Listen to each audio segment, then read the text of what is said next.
குட்டீஸ் எல்லாருக்குமே வந்து பார்த்தீங்கன்னா ஆரம்பிக்கலாமா? 2024ஆம் ஆண்டுக்கான பொதுத் தேர்வுக்கான அனைத்து விதமான விஷயங்களிலும் நம்ம இன்றிலிருந்தே வந்து நம்ம தொடங்க போறோம். குறிப்பா வந்து பார்த்தீங்கன்னா, 40 நாள் சேலஞ்ச் அப்படின்னு சொல்லிட்டு 40 இல்ல 45 நாள் சேலஞ்ச் அப்படின்னு சொல்லிட்டு இந்த பப்ளிக் எக்ஸாமை வந்து நம்ம ஸ்டார்ட் பண்ண போறோம். குறிப்பா 10க்கு பிரச்சனை இல்லைங்க. 10ஆம் வகுப்புக்கு இன்னும் இருக்கு. 2 மாசத்துக்கிட்ட இருக்கு. அவங்களுக்கு பிரச்சனை இல்ல. அவங்களுக்கு இன்னும் 70% லெசன் தான் முடிச்சிருக்கிறாங்க. 11க்கு 12க்கு மட்டும் தான் நம்ம இப்போதைக்கு ஃபீல் பண்ணணும். அதுவும் குறிப்பா 12th ஸ்டூடெண்ட்ஸ்க்கு வந்து நம்ம கட்டாயமா ஃபீல் பண்ண வேண்டிய ஒரு சூழ்நிலைக்கு தள்ளப்பட்டிருக்கு. ஏன்னா இன்னும் ஜஸ்ட் 6 வீக்ஸ் கூட வந்து பார்த்தீங்கன்னா கிடையாது பப்ளிக்குக்கு. ஆனா இன்னும் கூட நமக்கு பப்ளிக் மாதிரியே தெரியல. அந்த ஒரு சிச்சுவேஷன் தான் இருக்கு. சரி, ஓகே, வாங்க வீடியோக்குள்ள போகலாம். ஃபர்ஸ்ட் வந்து பிராக்டிக்கல் எக்ஸாம் என்னைக்கு அப்படின்றத வந்து பார்த்துடலாம். 2023 2024க்கான பப்ளிக் எக்ஸாமினேஷன்ஸ்க்கான பொதுத் தேர்வு அட்டவணை வெளியிட்டாச்சு. இன்னைக்கு எந்தெந்த எக்ஸாம் அப்படின்னு சொல்லிட்டு. குறிப்பா வந்து பார்த்தீங்கன்னா நம்முடைய 12th ஸ்டாண்டர்டை பொறுத்த வரைக்கும் ஓகே 1லிருந்து 22 வரைக்கும் மார்ச் மந்த் 1ஆம் தேதியிலிருந்து 22ஆம் தேதி வரைக்கும் நடைபெற போகுது. அதற்கு பிறகு நம்முடைய 11ஆம் வகுப்பு மாணவர்களுக்கு 4ஆம் தேதி மார்ச்ல இருந்து 25ஆம் தேதி மார்ச் வரைக்கும் நடைபெற போகுது.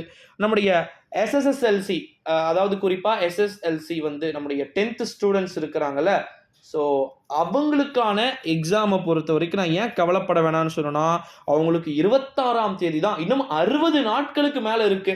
ஸோ அதனால் அவங்களுக்கு வந்து பார்த்தீங்கன்னா பிரச்சனை கிடையாது. நம்முடைய 11த்துக்கும் நம்முடைய 12த்துக்கும் முடிஞ்சதுக்கு அப்புறம் தான் அவங்களுக்கு வந்து எக்ஸாமே தொடங்க போகுது. ஸோ அதனால் பயப்பட வேண்டிய அவசியம் வந்து கிடையாது.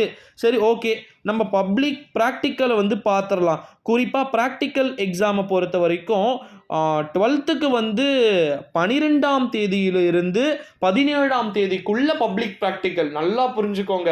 12th ஸ்டாண்டர்டுக்கு பிப்ரவரி 12லிருந்து பிப்ரவரி 17, ஓகேங்களா? 11ஆம் வகுப்பு மாணவர்களுக்கு பிப்ரவரி 19ஆம் தேதி முதல் பிப்ரவரி 24ஆம் தேதி வரைக்கும் பொது தேர்வுகள் இருக்கிறது.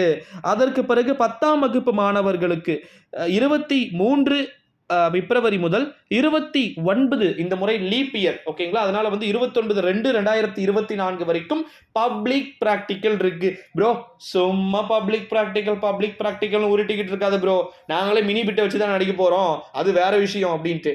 கரெக்ட் தான்.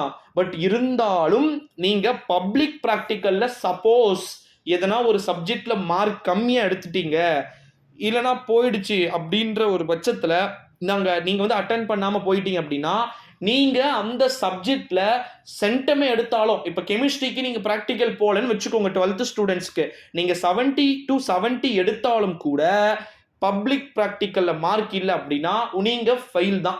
ஓகேங்களா? மறுபடியும் எக்ஸாம் தான் வந்து எழுதணும். ஸோ அதனால தான் இந்த பப்ளிக் ப்ராக்டிக்கல் வீடியோவே நான் ஸ்டார்ட் பண்ணது. நாளைக்கும் பப்ளிக் எக்ஸாம் டைம் டேபிளை நான் ஃபுல்லாக சொல்லிட்டு நம்ம வெற்றிகரமா சனிக்கிழமையிலிருந்து பப்ளிக்கான பொது தேர்வு வினாத்தாள்களை வந்து நம்ம பார்த்துடலாம். குறிப்பா வந்து பாத்தீங்கன்னா ஸ்லோலினஸ் படிக்கக்கூடிய மெட்டீரியல் தனியாகவும், சென்டம் மதிப்பெண் எடுக்கக்கூடிய மாணவர்களுக்கு தனி மெட்டீரியலாகவும் நம்ம அப்லோட் பண்ணால் மட்டும்தான். டெலிகிராம் குரூப் லிங்கையும் கீழே டிஸ்கிரிப்ஷனில் வந்து கொடுக்குறேன். ஸோ அதோட வந்து நீங்கள் லிங்க் ஜாயின் பண்ணிட்டு இமிடியட்டாக இந்த 45 days சேலஞ்சை வெற்றிகரமாக முடிச்சுட்டு கரெக்டா இன்னும் 2 மாசம் கழிச்சு நாம ஜாலியா இருக்க போறோம். ஜாலி இல்லை, அதுக்கப்புறம் தான் மெயின் பிக்சரே இருக்கு. நன்றி.